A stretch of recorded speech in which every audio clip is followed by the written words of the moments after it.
And I am here today with Ms. Hasso, and we're going to be talking about financial aid. I want to just remind everyone we will be recording this presentation and we will be sharing this with anyone who registered for today's webinar. And we will also be posting the presentation on our YouTube channel. So please feel free to access that information at any time if you miss anything. And remember, there is a Futurology counselor at every site, so you can always swing on by the College and Career Center or reach out directly to any one of us and ask any questions that you might have. So it's 5:30. I'm going to go ahead and get started.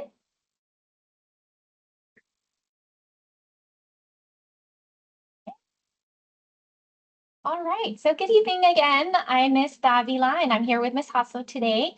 And we're gonna be going over some financial aid information and just some housekeeping stuff. Just a reminder, anytime you see that little sphere globe symbol, that means that there is a linked resource, a resource linked onto that particular slide or area. So keep an eye out for those. And again, these slides will be sent out to anyone who registered for today's webinar, as well as the recording, and the recording will be posted on our YouTube channel. We will have our chat turned off, but we do have our Q&A section open and available for you to submit your questions, and we will do our best to answer them. And please note that we may answer some of your questions throughout the webinar, and if we don't, just feel free to bring it up again. At the end of the presentation, we will provide some time for us to go over some remaining questions that might be lingering. And again, this will be recorded. This is being recorded, and we will be sharing this through our YouTube channel. And anyone who did register for this webinar will be able to get this directly sent to them. This is our Futurology team. So our Futurology team consists of Capistrano Unified School District counselors. We are credentialed counselors. We are district counselors. We are at each campus. There's one of us at every site. And our main role is to provide students and families with college planning and college access information. And so if you haven't had a chance to meet your college counselor, I encourage you to visit your College and Career Center. Every school site has its own center and its own college counselor, Futurology counselor. So when we come together, we as a team put on district-wide events, such as today's event. Every month, we have a webinar Wednesday where we go over a different college planning topic. So I do encourage you to participate in those. And we also are the team that plans the district-wide college fair. So that happens at the beginning of the school year. So hopefully you were able to join us for that this year. If not, we will have another one next school year. And those are always great to be a part of and learn about the various colleges and universities that are out there. We provide on-campus support, classroom lessons, for example, and quite a bit of us are also bilingual. Our agenda for today, we're going to be going over some financial aid basics. We're going to talk a little bit about why even apply, why consider applying. We're going to go over the various application options and information on college search and financial fit. Also, next steps that you may want to consider as you're navigating this financial aid process, as well as what supports we have available on campus and district-wide. And then we will have time for some questions at the end. And throughout the presentation, we'll be answering questions through the Q&A.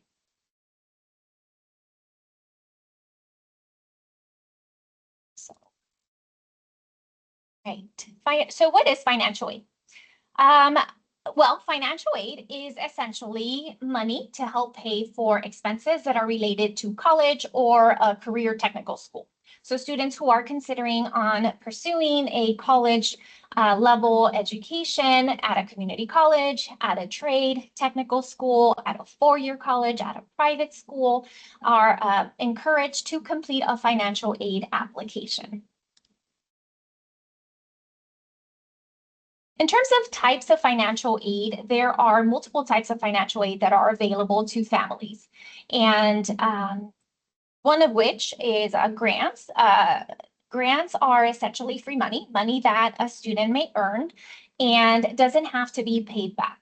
So that is typically in order to qualify for that bucket of money, students will submit a FAFSA or California Dream Act application. Those are the two main financial aid applications. And grants are typically state funded. They may come from the federal government.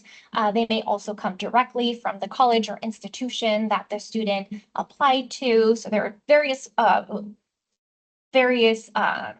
streams of grant opportunities.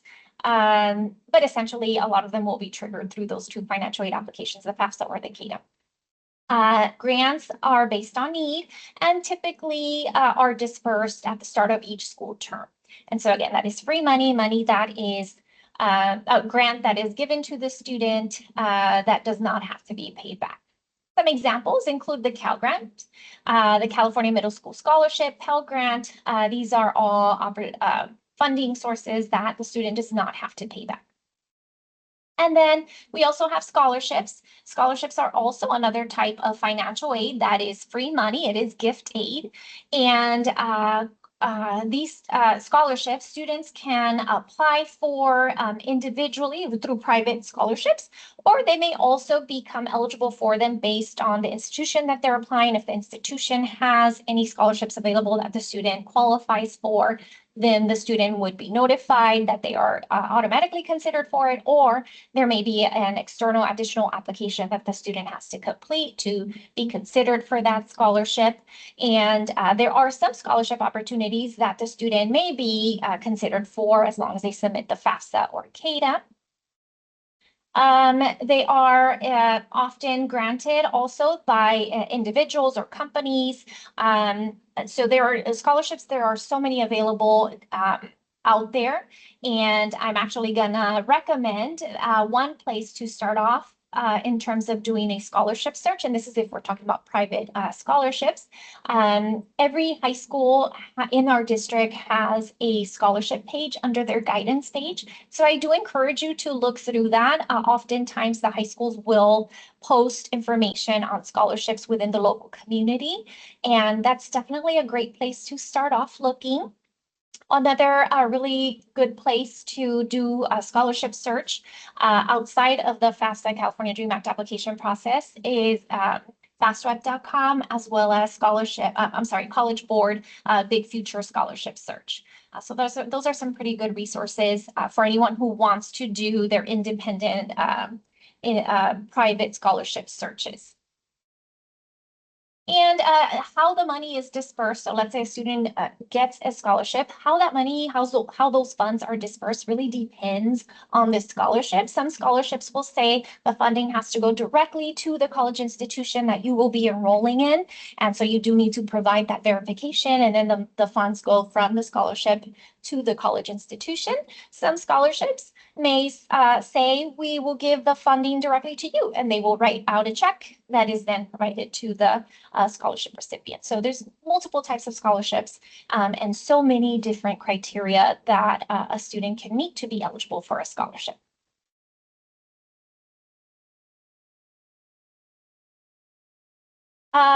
Additional financial aid options include loans. So when a student does complete their financial aid application, their information will be considered and reviewed to determine what types of financial aid they qualify for and for what amounts.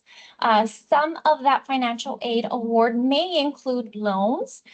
These loans are funding sources that have to be paid back. And so upon graduating from a college institution, students will be required to give back that money. And for loans, specifically federal loans, students do qualify for those when they complete a FAFSA. So our federal financial aid may include loans as a form of financial aid. They are granted by the federal government, and so often these loans tend to have lower interest rates than if a student were to go to a private bank. So if you must take out a loan, then we do recommend considering a federal loan. But as always, we do recommend if you don't have to take a loan, then try to avoid them as much as possible. But if it's absolutely necessary, you are in control of how much money you are willing to borrow. You can borrow some, or you don't have to borrow anything at all. So something to consider and kind of keep an eye out for when, especially for those seniors who are currently going through the application process. They submitted their college applications. They're going through the financial aid process and are going to start hearing back from colleges soon and receiving their financial aid award letters. Keep an eye out for the different amounts of financial aid that you might, different types and amounts of financial aid that you might qualify for. When it comes to loans, it is up to the student and the parent to decide whether or not they want to accept the loans. Either decline all of it or accept partial or accept all of it. It comes down to the parent and the family and what you're comfortable with. Some example of loans include federal subsidized loans where interest is covered while in college, federal unsubsidized where the interest accrues while in college, and then a Parent Plus loan, which is offered to the parents, again, if the parent is willing to accept that loan. And then another type of financial aid is work study. And so some students may be eligible for a work study program, the federal work study program, where they can get a job that is part of the work study program. And essentially, they will earn those funds as they work. And typically, these are jobs where they understand and know that the student is a student first. And so they tend to be understanding around finals if a student has to cut down on their hours. So keep an eye out for this type of financial aid as well. If you qualify for that, you would be notified on your award letter. And this is a type of funding that would be based on financial need. This money is not dispersed up front. Like I said, the student would be required to get it. That is part of the work study program. And then as they work, they would get paid for the work that they're doing.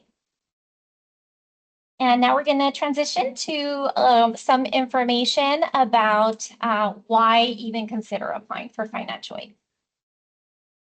Thank you, Ms. Davila.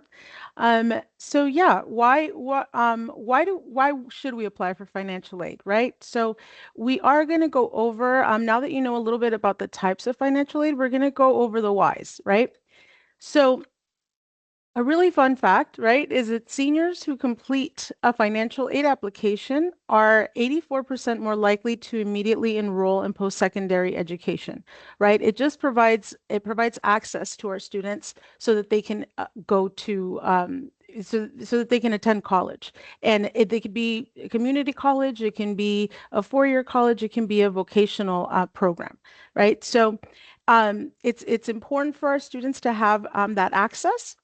And a couple other reasons also why you'd want to apply for financial aid is that one, there's a bill, it's called AB 469, and this law is intended to increase financial aid awareness and access, but it's for all California seniors that must complete a financial aid prior to graduation. So it's really important that we keep that in mind. And also because many colleges will also use information from your financial aid application to qualify your student for scholarships. So it's not just for that reason, but it's also because you want to make sure that your colleges have all the information about your financial situation to offer you money for their school, right? So another really good reason is for state aid, right? Which you must complete a financial aid application, whether it's the FAFSA or the CADA, to qualify for state aid. There's also a lot, affordable loans. Now, just like Ms. Davila said, if you can avoid taking out loans, you should avoid it. But if you have to, federal loans tend to have lower interest rates, and it's something that not a lot of our students are aware of. So it's important that if they are going to take out a federal loan, they understand, is it unsubsidized? Is it a subsidized loan? And that that you can do it's more affordable that way.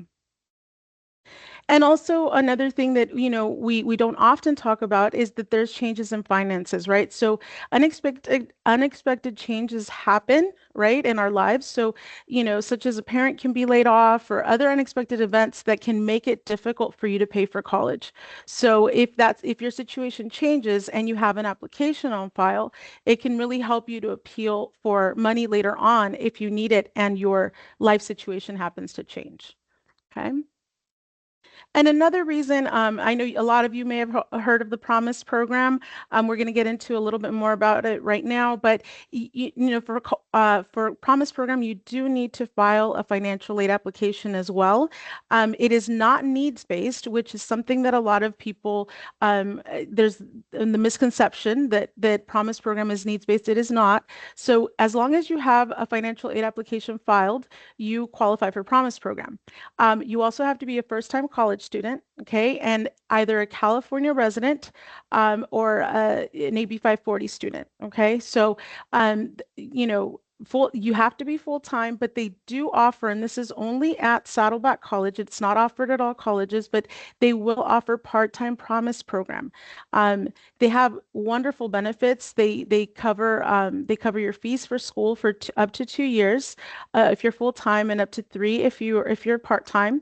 They cover up to 300 for textbooks, and you get a Chromebook. You have a counselor, a success coach support that will help you to kind of stay on track so that you can transfer after those 2 years, right? So the requirements for Promise program are going to be you just apply to and we have it here as Saddleback because that's our neighboring school, right? But any community college that you apply to, you would apply to the school first, you confirm your resident status, and then you would submit one of the financial aid applications, so the FAFSA or CADA.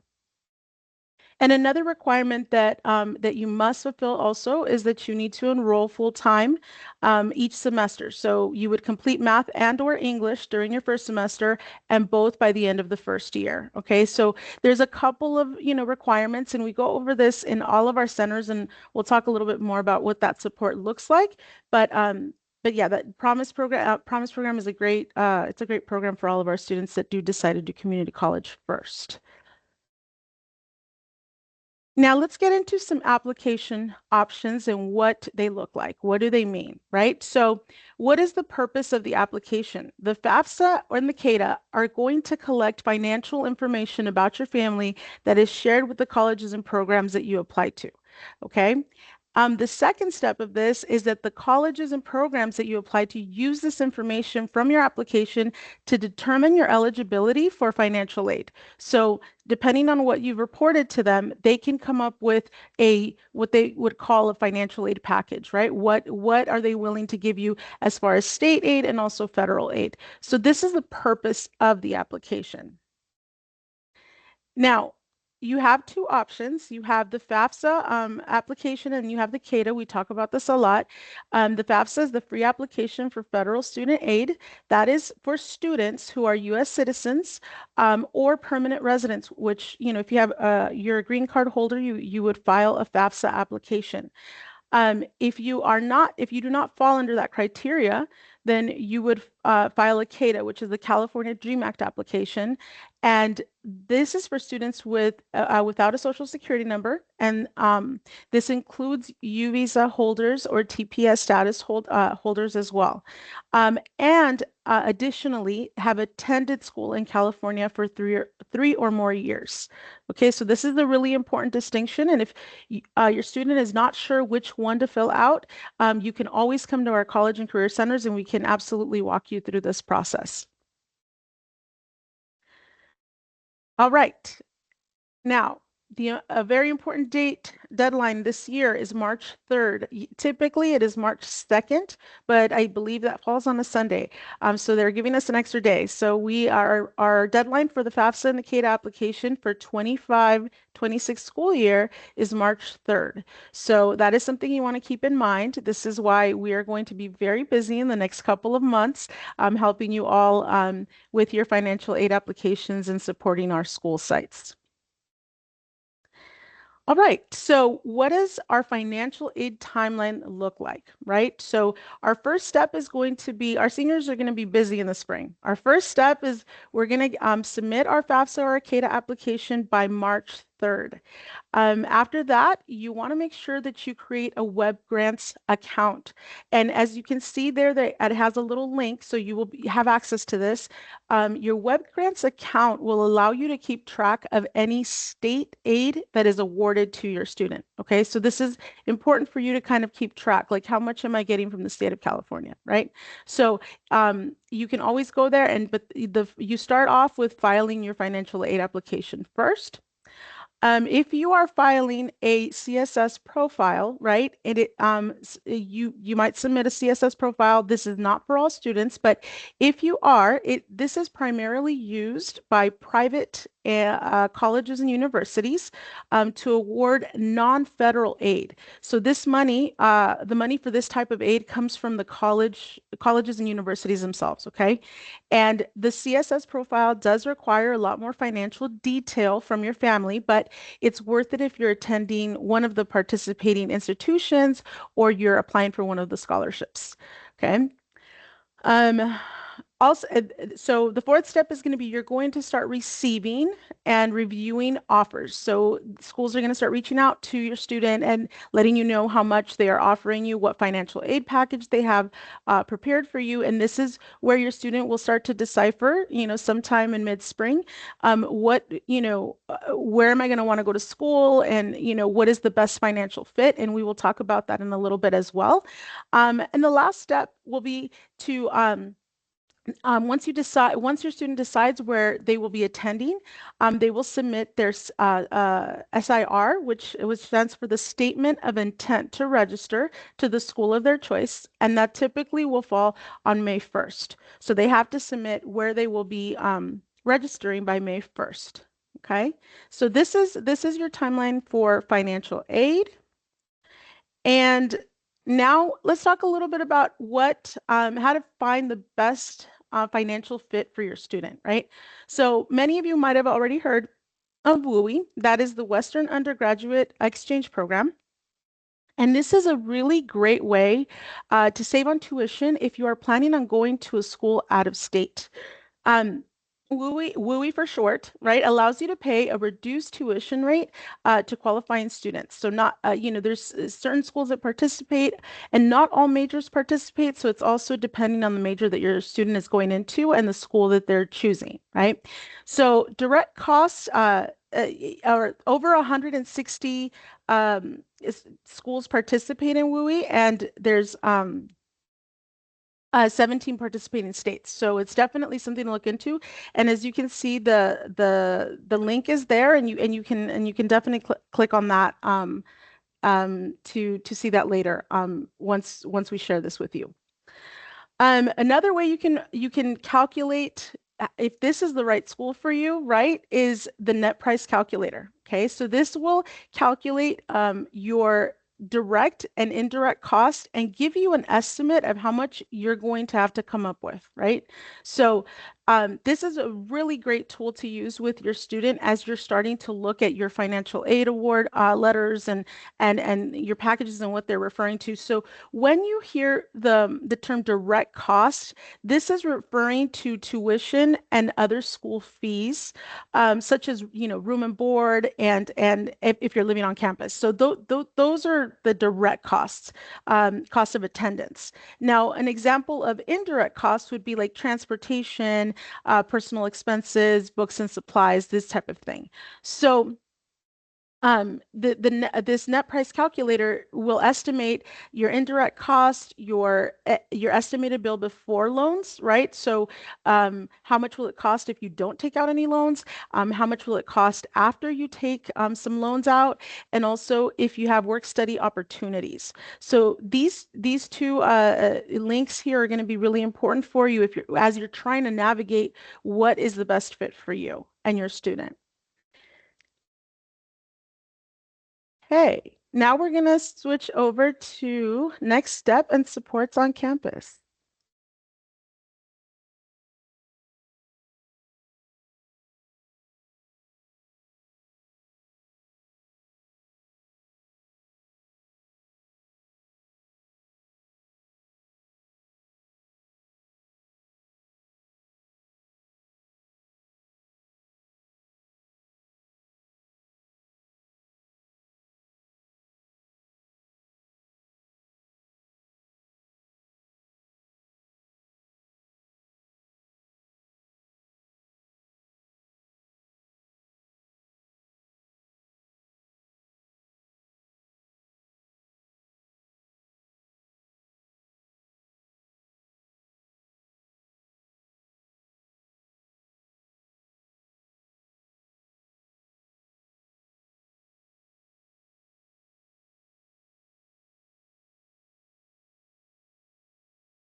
Miss Davila, I believe you're on mute. Let's see if we can fix that really quick. Oh, thank you. I'm There you sorry. are. I'm so sorry. I'm moving around from different screens and I'm losing track of what screen I'm on. What screen I am on. There Okay. you I are. started noticing a lot of raised hands. I figured something was going on. Okay, I apologize about that. Okay, so let me rewind and get started again. So we do want to make sure that you are determining which financial aid application you need to complete, whether that is the federal financial aid application or the California application. I apologize. There's some background noise on my side of campus right now. But once you've determined which application, the goal is to go to your californiacolleges.edu account. And so that account is what seniors use to launch their community college applications, their Cal State applications, their UCs. You can also launch your financial aid applications through your account. And I'll show you in just a bit some screenshots of that to walk you through that process. And after you have submitted your, or once you are ready to start your FAFSA, students who are completing the federal financial aid application, you do have to create an account. And this account has traditionally been known as the FSA ID. Now we're referring to it as the studentaid.gov account. And so just if you hear FSA ID, just know it's the same thing. Studentaid.gov and FSA ID are essentially the same thing. It's an account that you need to start your application and confirm that you are who is completing the application. So some of us might have started as a parent, especially, you might have had an older child who has gone through the financial aid process. So you might already have an FSA ID. That username and login information is essentially the same thing. Okay. Can everyone hear me? Are we still having some audio problems? Hello? You're good. Can you hear me now? Okay. Thank you. So we transitioned this year from Zoom to Teams. I think we're still trying to work out some technology concerns and restrictions, but okay. Just a reminder, we will be sending out the slides. We will be sending out the recording. And if you do have any questions, still feel free to reach out to us. We're more than happy to review any information that maybe was missed due to our technological problems. Okay, so this is a really nice visual that will help students and family determine which application is the appropriate one to fill out. And so the first question is to answer, are you a U.S. citizen or permanent resident? If a student's response is a yes, then you would move on to what you're looking at in front of you on your left-hand side. Then the student would complete the FAFSA form at studentaid.gov. Now, let's say a student responds no, then there are a series of other questions that a student can kind of think of that will then determine if they are eligible for the FAFSA. So the next question, if it's a no to a U.S. citizen or permanent resident, do you have an arrival date record, an I-94 form? If that response is a yes, then the student is eligible for a FAFSA. Also, any student who is eligible, who is citizen of Palau, the Marshall Islands, or the Federated States of Micronesia, if the response is yes, they're eligible for a FAFSA. If a student is a T visa holder, then they would be eligible for a FAFSA. If the response to all of those questions is a no, then the student is encouraged to start with the California Dream Act application. How are we doing with audio? Everything good? Thumbs up? Yeah? Okay. And remember to send your questions through the Q&A feature, and we will respond to them immediately, or at the end of the presentation, we can go over some questions that keep coming up. This year, the California Student Aid Commission has opened up and made the California Dream Act application available for students who are eligible for the FAFSA, but would rather submit the California Dream Act application instead. And for these particular students, it is for any student who is from a mixed status family. So any student, a mixed status family means that the student has either one or both parents who are undocumented. And so if a student comes from a mixed status family, that student is eligible to submit the California DREAM Act application. And so they may choose to submit that, and I would encourage to submit a financial aid application as early as possible. And so some students may decide to submit the California DREAM Act application. And if you are a student from a mixed status family, down the road, a student is able to choose to submit the FAFSA as well. The California DREAM Act application will only review and make available state aid and institutional aid. So that is something that a student who would traditionally be eligible for a FAFSA, if you decide to submit a California DREAM Act application only, you will only be considered for state and institutional aid. The CADA does not allow students to apply for federal aid like Pell Grant. Federal aid would be only through the FAFSA. But like I mentioned, if a student decides later down the road that they are comfortable with submitting a federal financial aid, they may do so at a later time. For sure, I would recommend secure your California funding, submit your California DREAM Act application, and then later on, if you and your family choose to submit a FAFSA, you will be able to. In terms of where to access and how to launch your application. So students, seniors especially, are very familiar with their californiacolleges.edu account. And so they can access that account directly from their Clever. If they're using their Chromebook, their school Chromebook, they can access their Clever and then access their californiacolleges.edu account. From there, there is a financial aid tab where they can click, and they will be able to then click on launch application. So I will show the next view. Apply for financial aid and then launch FAFSA/CADA. And from there, the students will be able to click on that yellow button. Now, what's nice about launching your application from californiacolleges.edu is that it does provide you with modules that gives you information about financial aid. And so a lot of times students aren't aware, they're first generation college going student, or maybe parents, it's been a while since they've been to college. And so this is kind of nice. It does provide with a lot of information to the student, to the parent, about financial aid in general, the types of financial aid in a very thorough way. It gives you links to very helpful official websites where you can find accurate information about the federal loans, for example, the subsidized and unsubsidized loans. So it's a really nice tool that will provide a lot of very helpful information. But I know that sometimes too much information can be a bit overwhelming, and that's okay. You can take as much as you want. And if you want to just go directly to launching your application, you can click on that yellow button that says Launch FAFSA/California DREAM Act application, and it'll take you to the financial aid website. For those students who are completing the California DREAM Act application, that is a different website, and it is embedded in these slides. So you can just click on the little sphere symbol, and you can the network symbol, and it'll link you to the website for either the FAFSA or the DREAM Act application. So either way, as long as you get to the appropriate site that you need to complete the application, you'll be fine.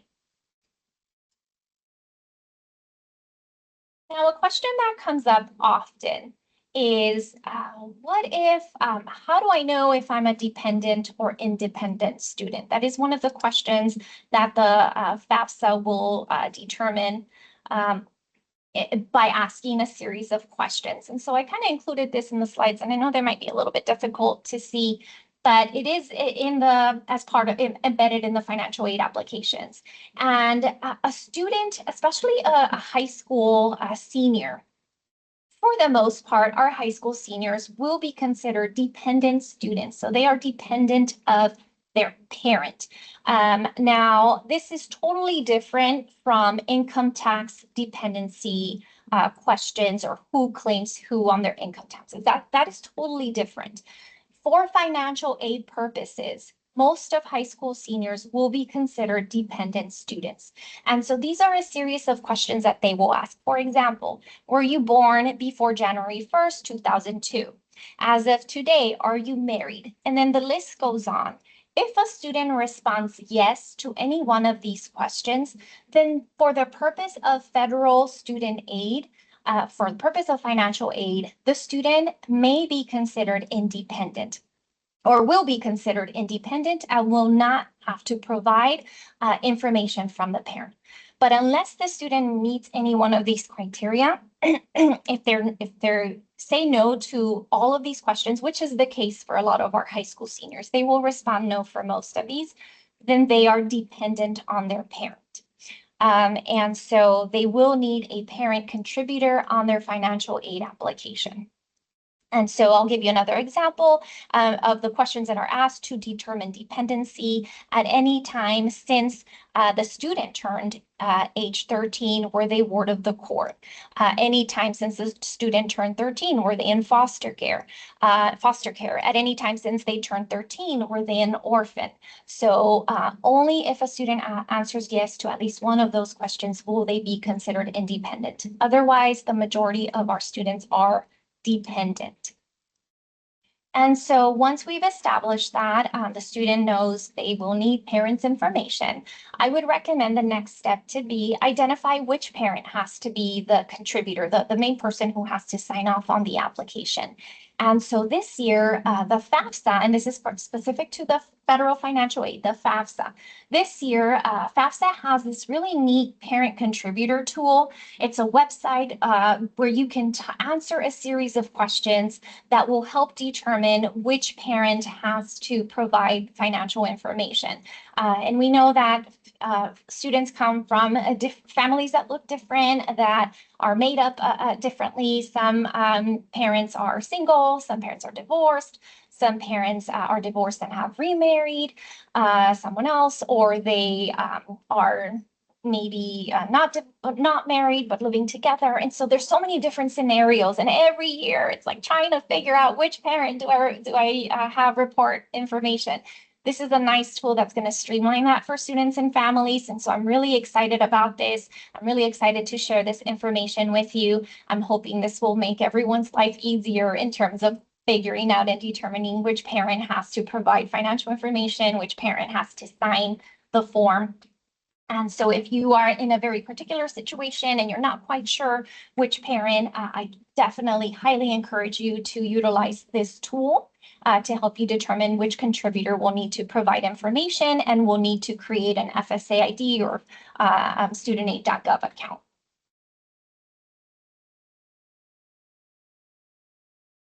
So once it's been established which contributor, which parent will need to create an account and sign the FAFSA, it may be that both parents have to, it may be that only one.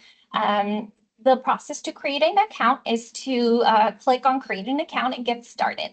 And so this would be directly through the studentaid.gov account. It is also embedded in the process when you click that you will be starting the 2025-2026 FAFSA. And if it's your first time, you've never gone through this process, then you can create your account. Some parents, like I mentioned earlier in the presentation, some parents might already have an FSA ID, what it was referred to in the past as FSA ID. Now they're calling it studentaid.gov account. So you may already have this information, username and password. And so you will need to access that information and use that same information to apply. Some parents may be currently in a master's or doctoral program, some form of graduate school, and you've submitted a financial aid application for those purposes. You most likely have a login account for FSAID or studentaid.gov, so you would be using the same information. Or if you had a child last year who attended college and you had to complete the FAFSA, you would use the same information to access the application. So here's a visual of the questions that are going to be asked during the FSA ID creation process or studentaid.gov creation process. Each individual has to do this. So the student is going to have to create an account as well as the parent contributor. You each will need an email, and this is a common mistake that students and parents will make, is that they use the same email. Do not use the same email. Use your own personal email. I encourage students to use a personal email rather than their school email. Once they graduate, they will not have access to their school email. And so we want to make sure that you are getting very important financial aid information in a timely manner. So we encourage you to use your personal email that you will be checking regularly.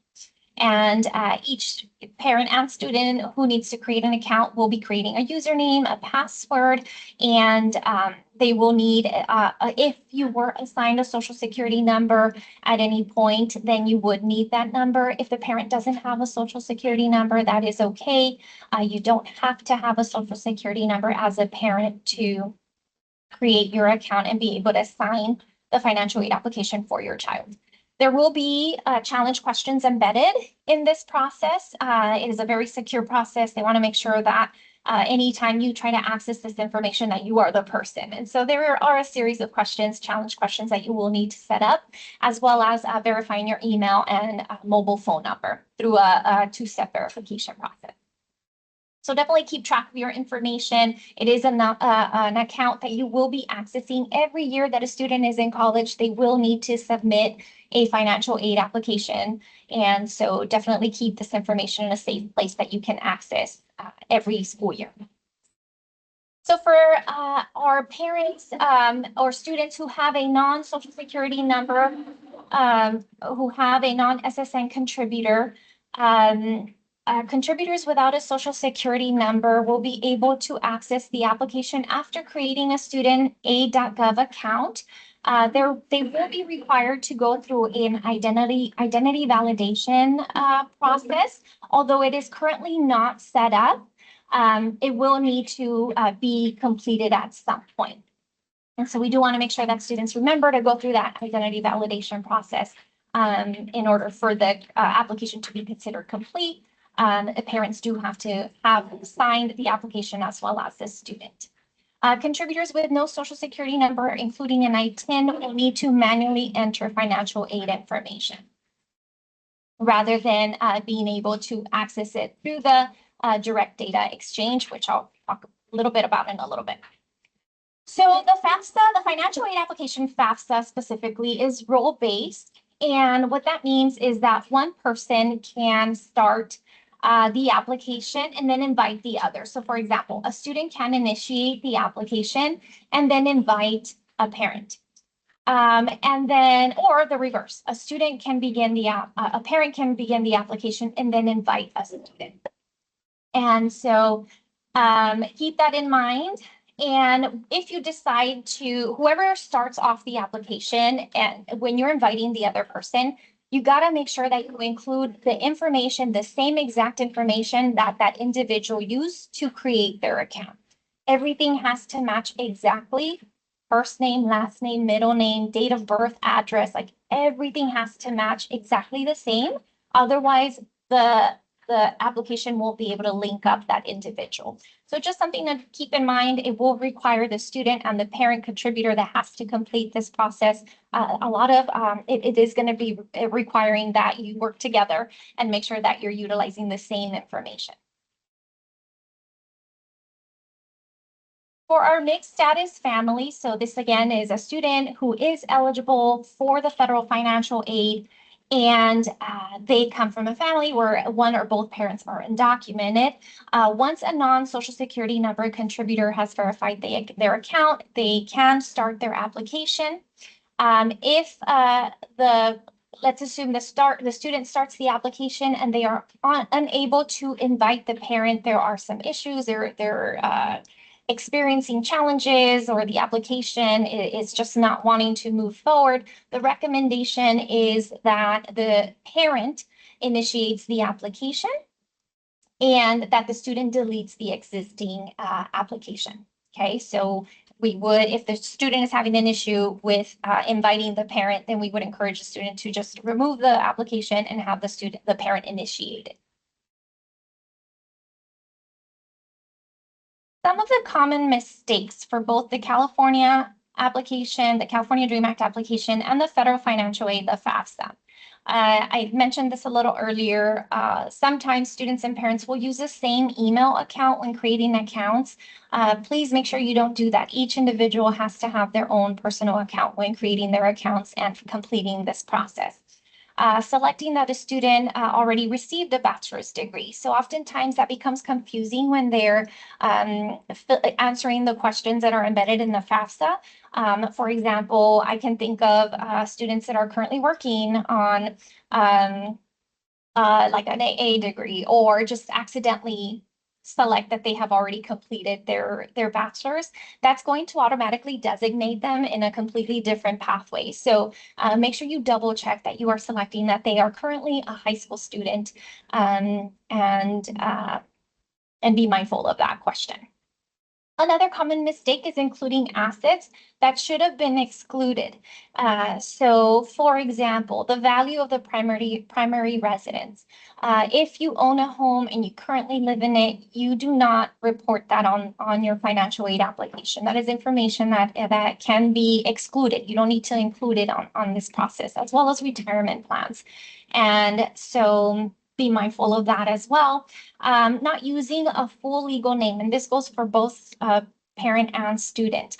Make sure that the name that you are using is exactly as it appears on official legal documentation. So for anyone who has a social security number or social security card, make sure that the name that is on that social security card is exactly what you're putting on the applications.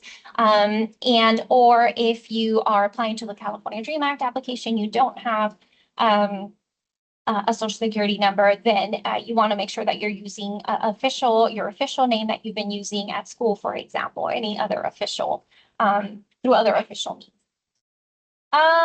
Not listing all colleges that the student applied to is also a common mistake. That they will forget to add a college that they did apply to through the college application process. So on the FAFSA and the California Dream Act application, students are able to report up to 20 colleges. And so we recommend that you include at least one California Community College, one Cal State, one UC, and any other private or out-of-state school that you might have applied. If a student applied to more than 20, you can add the first batch of 20 schools and then submit your application, log back in, and then remove some and add new ones, okay? And then specifically to the federal financial aid, another common mistake is the parent, for example, not approving or consenting to the direct data exchange. And so everyone, parents and students, will be asked that question: do you consent to direct data exchange? And what that means is that the financial aid application, the FAFSA, will be communicating with the income tax information from the IRS. And so through that approval, that communication is happening. So your financial information the majority of your financial aid information will automatically be included. There will be some asset information that you may need to manually add. And so all students, even families, students whose parents are undocumented, maybe they don't regardless of citizenship status or residency, everyone has to consent to this process. Now we're going to talk a little bit about the different supports that are available on campus. Okay, thank you, Ms. Davila. So I know we just shared a lot of information and it might even sound a little bit overwhelming. I've some really good questions in the chat, but we want you to know that we are here to support you on campus. Okay, we know it's a lot, but that's why we are here to provide that support. We do this through our financial aid workshops that we have on our campuses. We have them we'll be holding, the first one is next week, but we'll be holding several throughout from now until March. We also have tutorial sessions where students can come in and ask questions and we will assist them with their financial aid applications.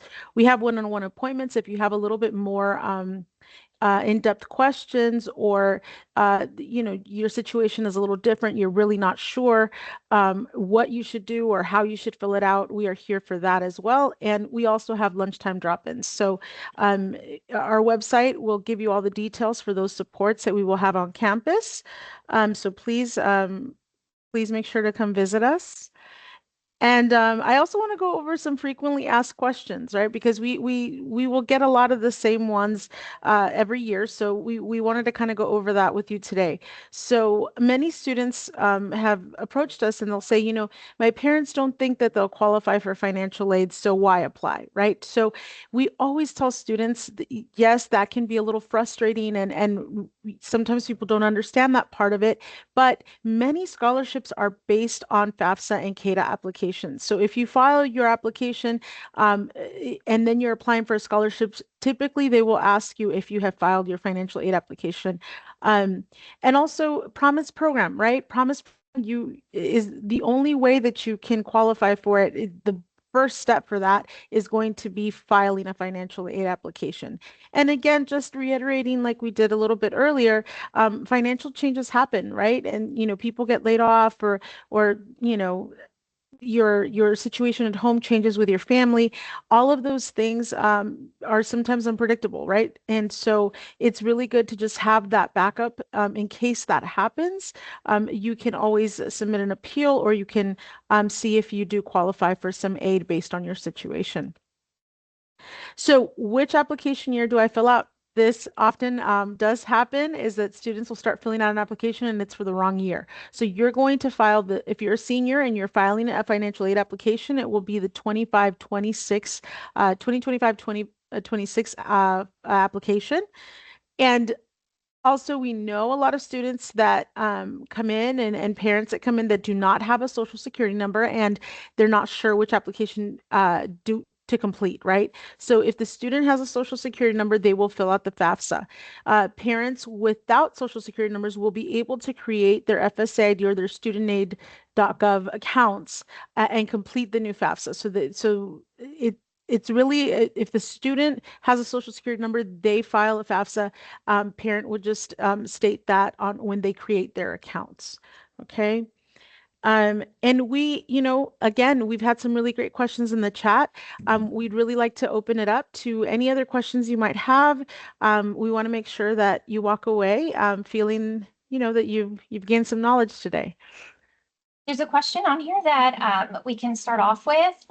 So the question is, if the student applied to several colleges and got accepted to the first choice college, do they still have to list all colleges that they applied to, even though the student already accepted and knows which college the student wants to go? So if the student knows for a fact that's the school they're going to, then there's no need essentially to add the other colleges. Now, if the student wants to keep options open and wants to know of the schools that maybe they're still waiting on responses, what the financial aid package would look like from that school, what would they award the student. Remember, every campus is different. Financial aid may look different. The student may be eligible for different buckets of money. And so if a student wants to keep that option open, then it is recommended that they add all the schools that they applied to and that they're still waiting to hear back from, to then be able. So what happens once the financial aid application is sent is that information is shared with each college that the student lists on the application. So the schools will then receive that information and then process the financial aid award. So if the school never receives that information, they won't provide that. They won't let the student know what they qualified for at that particular institution. So if the student knows this is it, this is the school I'm going to, I don't care if another school provides me a lot more financial aid that's going to lessen the amount that I have to pay out of pocket, then they're done essentially. But if the student wants to keep options open, definitely add every college that they applied to. That is a great question. There's another question on here about if the FSA ID is only if you don't have a social security number. No, the FSA ID is for everyone. So the student will create their account and the parent will create their account as well. And depending on if both parents are going to be providing their information, like if they filed their taxes separately and things like this, then yes, you would both create accounts. But no, it is for everyone. Whether or not you have a social security number, you will create an FSA ID if your student is filing a FAFSA application. Yeah, the student is eligible for the FAFSA. Right. Another question, the financial information required is the 2023 tax year. That is correct. For this application, the 2025, 2026, and be mindful of that because it happens every year. The seniors or the students starts the wrong application. They start the one for the current school year. And it should be the application that correlates with the school year that the student will be in college. So our graduating seniors, for the most part, will start college fall of 2025.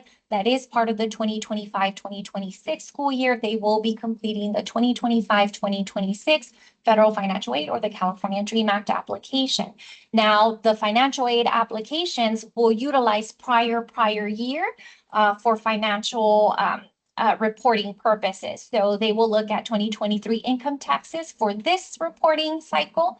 And so anytime like for the following year, then you're going to go 2 years back, and then that's the income tax information that they're going to ask for.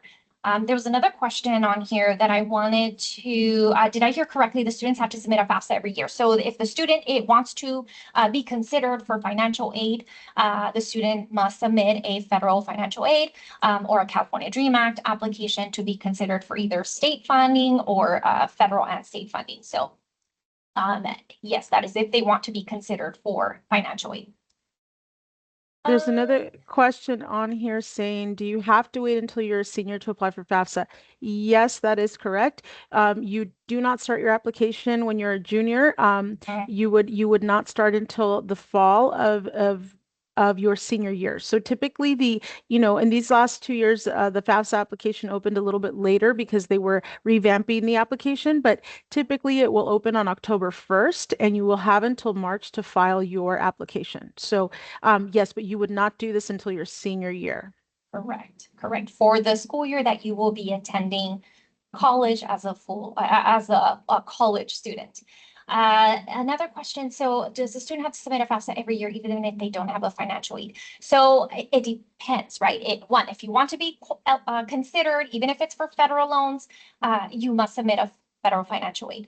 Now, if a student is attending, for example, a local community college, Saddleback is our partner, our local community college, or any of the California community colleges.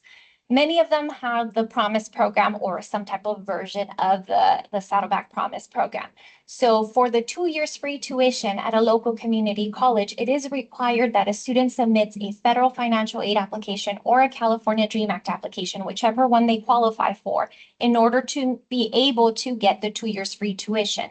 It's not need-based, so a family may be able to pay for the California Community College education. It doesn't matter though. They still need to, if they want the 2 years free tuition, the student has to submit the financial aid in order to meet the part of the eligibility criteria for the 2 years free tuition. So, and again, to qualify for the Promise program, the first 2 years of tuition for free at a local community college, it doesn't matter how much the family makes. They can make as much or as little. They still get the free 2-year tuition, but part of the requirement is that they submit a financial aid application. I do want to stress that because I know a lot of students do take advantage of that. They start off at a local community college and transfer to a 4-year college to decrease the cost of a college education. And so if that is part of your plan, your student will need to submit a financial aid application. Very, very important, regardless of financial need. Another question here about, do universities make acceptance decisions based on students' ability to pay? No, they do not make decisions based on your ability to pay. They will make decisions based on your college application, if there are supplemental, depending on the major, if there's supplemental requirements, essays, your college essays will weigh in, depending again if the school is going to do an academics index review, right? So if they're just looking at your students' transcript, or if they are reviewing your students' application holistically, right? So if they're looking at the activities they were involved in, if they're looking at their GPA and their course rigor, all of these other things. But no, the universities do not accept students based on ability to pay. Okay. The next question, if one of the 2 years of parents' income are from Europe, what do the parents need to declare? So remember, on the financial aid application, it's going to ask you about the 2023, your 2023 income. And so if the parent did work abroad, they were earning money abroad during that year that the FAFSA is asking about, the parent is still required to report that amount. And if it's needed to convert the amount to US, it will be required that you convert the amount to US dollars if the currency was different at the country that the parent was working at. But yes, even if the parent was working abroad, whatever the income was during the 2023 year, now this is for the 2025-2026 FAFSA, then that does have to be reported as well. So we are at the end of our session.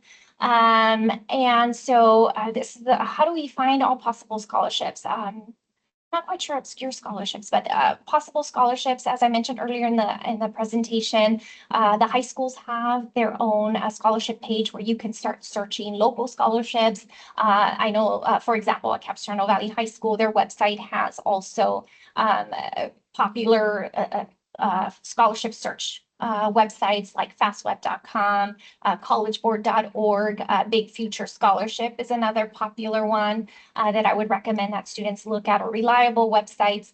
And you can always swing by the College and Career Center and ask your college counselor for more information about scholarships that are available within your local community, as well as just how to do a general search. And it is almost like a part-time job applying for applications. But the more you apply, the more possibilities that might come of it. So don't give up. And I hope this was very useful information to you all. Again, if you have a very unique question that you might have about your particular situation, feel free to visit your College and Career Center, set up a meeting with your college counselor.